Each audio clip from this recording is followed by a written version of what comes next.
আসসালামু আলাইকুম রহমতুল্লাহ। আজকের বিশ্বে বহুভাষাবাদ আরও বেশি গুরুত্বপূর্ণ হয়ে উঠেছে। একটি বিচিত্র রকমের স্থান সম্পর্কে জানতে, বিচিত্র জীবনধারা সম্পর্কে জানতে কিংবা বিদেশি ভাষায় কথা বলতে সক্ষম হওয়া একজন মানুষের সঙ্গে সত্যিকারের যোগাযোগ বা সংযোগ তৈরি করতে বহুভাষাবাদ আপনাকে বিশেষভাবে সহায়তা করে। তাই আপনি বহুভাষাবাদে যতই বেশি দক্ষ হবেন, ততই নিজেকে গভীরভাবে বা নিখুঁতভাবে প্রকাশ করতে পারবেন। বহুভাষাবাদ বিশ্বে প্রায় ৬,৫০০-এর মতো ভাষা বিদ্যমান, কিন্তু এর মধ্যে থেকে আমরা ইংরেজিকেই কেন শিখব? বিশ্বের তৃতীয় সর্বাধিক কথ্য ভাষা হিসেবে ইংরেজিকে ১১৮টিরও বেশি দেশে কথিত ও শেখানো হয় এবং সাধারণত এটি বাণিজ্যিক ভাষা বা কূটনৈতিক ভাষা হিসেবে বিশ্বজুড়ে ব্যবহৃত হয়। এটি বিজ্ঞান, বিমান চলাচল, কম্পিউটার, কূটনীতি এবং পর্যটনের ভাষা। শেষ কিন্তু নয়, এটি আন্তর্জাতিক যোগাযোগ, মিডিয়া এবং ইন্টারনেটেরও ভাষা।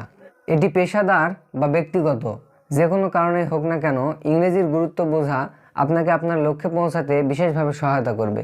তবে ইংরেজি শেখার গুরুত্ব সম্পর্কে আমরা বিশেষ কিছু পয়েন্ট বা গুরুত্ব আলোচনা করব। English is the language of international language. English বা ইংরেজি আন্তর্জাতিক যোগাযোগের ভাষা, অর্থাৎ একটি দেশের সঙ্গে আরেকটি দেশের রাজনৈতিক, কূটনৈতিক যে সম্পর্ক থাক না কেন, সে সম্পর্ককে একটি আন্তর্জাতিক সম্পর্ক বলা হয়। বা নিজেকে ব্যক্তিগত কোনো কারণে বিদেশে চাকরির ক্ষেত্রে যাওয়াই হোক কিংবা নিজেকে অন্য কোনো দেশে উপস্থাপন করাই হোক, সেক্ষেত্রে সেই সম্পর্ককে কিন্তু আন্তর্জাতিক সম্পর্ক বলা হয়। আর এই সম্পর্কের বা আন্তর্জাতিক ভাষাই হচ্ছে ইংলিশ। অর্থাৎ ইংরেজি জানার মাধ্যমে আপনি খুব সহজেই নিজেকে আন্তর্জাতিক মহলে উপস্থাপন করতে পারবেন। সেখানে কোনো জবে অ্যাপ্লাই করতে পারবেন না, চাকরি করতে পারবেন এবং নিজের দেশকে উপস্থাপনের জন্য বা দেশের কূটনৈতিক সম্পর্ক বজায় রাখার জন্য কিন্তু ইংরেজি ভাষার গুরুত্ব অত্যন্ত বেশি।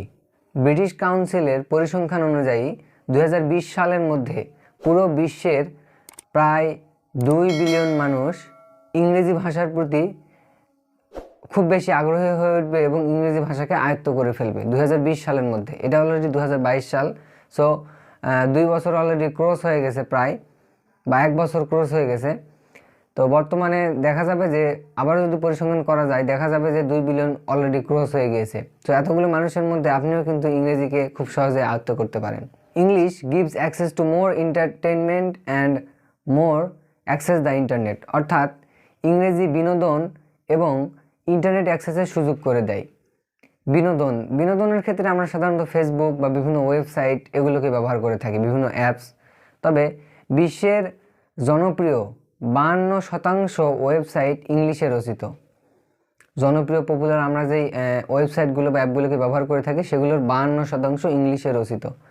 তাহলে আমরা যদি ইংলিশ না জানি, তাহলে সেগুলো থেকে আমরা আনন্দ বা বিনোদন নিতে পারবো না, যদি ভাষাটাকে আমরা আয়ত্ত করতে না পারি, এবং সেই সফটওয়্যারগুলো আমরা ইউজ করতে পারবো না। তাই এই বেশি বেশি বিনোদন পাওয়ার জন্য অথবা মিডিয়াতে অ্যাক্সেস করার জন্য আমাদের ইংরেজি ভাষাও কিন্তু শেখার গুরুত্ব রয়েছে। English makes it easier to travel. অর্থাৎ ইংরেজি ভ্রমণকে সহজ করে দেয়। বিশ্বের প্রায় 53টি দেশে ইংরেজিকে প্রধান মাতৃভাষা হিসেবে এবং 118টিরও বেশি দেশে দ্বিতীয় মাতৃভাষা হিসেবে ব্যবহার করা হয়। তাই আপনি যদি কোনো দেশে ঘুরতে যেতে চান বা ভ্রমণ পিপাসু হয়ে থাকেন, বা যে কোনো কারণে যদি অন্য কোনো দেশ আপনাকে ভ্রমণ করতে হয়, তাহলে অবশ্যই আপনাকে আন্তর্জাতিক ভাষা আয়ত্ত করতে হবে। আর আন্তর্জাতিক ভাষা একমাত্র English. English can make you smarter. অর্থাৎ ইংরেজি আপনাকে স্মার্ট হিসেবে গড়ে তুলবে।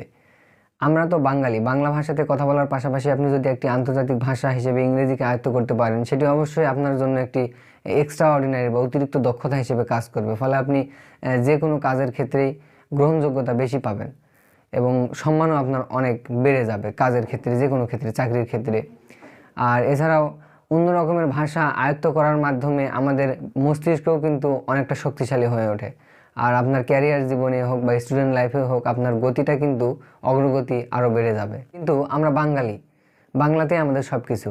ইম্পর্টেন্স অফ লার্নিং ইংলিশ নামে প্যারাগ্রাফ হয়তো জীবনে কয়েকবার বা 2-1বার মুখস্থ করেছি, কিন্তু সেটাই মুখস্থ অবধি। ইংরেজি দিয়ে কথা বলতে হবে, বাপরে বাপ। ইংরেজি দেখলেই যেন স্টুডেন্টদের হাঁটু কাঁপতে শুরু করে। যদিও আমরা জানি যে ইংরেজি পড়ার গুরুত্ব কতখানি। প্রকৃতপক্ষে ইংরেজিও যে একটা সাবজেক্ট, এটা যে ভালো করতে হবে এবং এটি যে কতটা গুরুত্বপূর্ণ এটা আমরা জানার পরেও উপলব্ধিটা খুব পরে করে বসি। যখন আমরা হায়ার লেভেলে যাই তখন একটা ভালো ভার্সিটিতে ভর্তি হতে গেলেও ইংরেজির গুরুত্ব কিন্তু কম নয়। তুমি যদি বিদেশে না যাও বা আপনি যদি বিদেশে না যান, যদি অন্য আন্তর্জাতিক মহলের সঙ্গে সম্পর্ক আপনার নাই থাকে, কিন্তু আপনি যদি দেশের অভ্যন্তরে ভার্সিটিতে ভর্তি হতে চান, নিজের ক্যারিয়ারে সফলভাবে প্রতিষ্ঠিত হতে চান, সেক্ষেত্রেও কিন্তু ইংলিশ আপনাকে আয়ত্ত করতে হবে। ভার্সিটিতে ভর্তি হওয়ার পর আপনি যে সাবজেক্ট নিয়ে পড়াশোনা করেন না কেন, সেখানে সব কিছুই হবে ইংলিশ দিয়ে স্পিচ দেবে, সেখান থেকে আপনাকে বুঝে নিতে হবে। তো আপনি যদি ইংরেজি ভাষায় দক্ষতা অর্জন না করেন, তাহলে তো আপনি কখনোই সেখানে টিকতে পারবেন না। তো সব দিক দিয়ে দেখা যাচ্ছে যে ইংরেজি আসলে একটি গুরুত্বপূর্ণ ভাষা, সেটা পেশাগত লাইফেই হোক আর স্টুডেন্ট লাইফে হোক। নিজেকে দক্ষ হিসেবে গড়ে তুলতে হলে অবশ্যই ইংরেজিকে আয়ত্ত করতে হবে। আর ইংরেজির গুরুত্ব অনেক বেশি, এজন্যই হয়তো আমাদের দেশেও এটি দ্বিতীয় মাতৃভাষা হিসেবে প্রচলিত বা ব্যবহৃত হয়। তো আশা করি তোমরা সকলে বুঝতে পারছো। এই টপিক নিয়ে আলোচনা করার একটাই উদ্দেশ্য, সেটা হলো আমরা যেন শুরু থেকে ইংরেজিকে ভালোভাবে পড়তে পারি এবং আয়ত্ত করতে পারি। তো তোমরা সবাই ভালো থেকো, দেখা হবে পরবর্তী আবারও কোনো এক ভিডিওতে। আর অবশ্যই ভিডিও ভালো লাগলে লাইক করবা, সাবস্ক্রাইব, কমেন্ট তো অবশ্যই। আল্লাহ হাফেজ।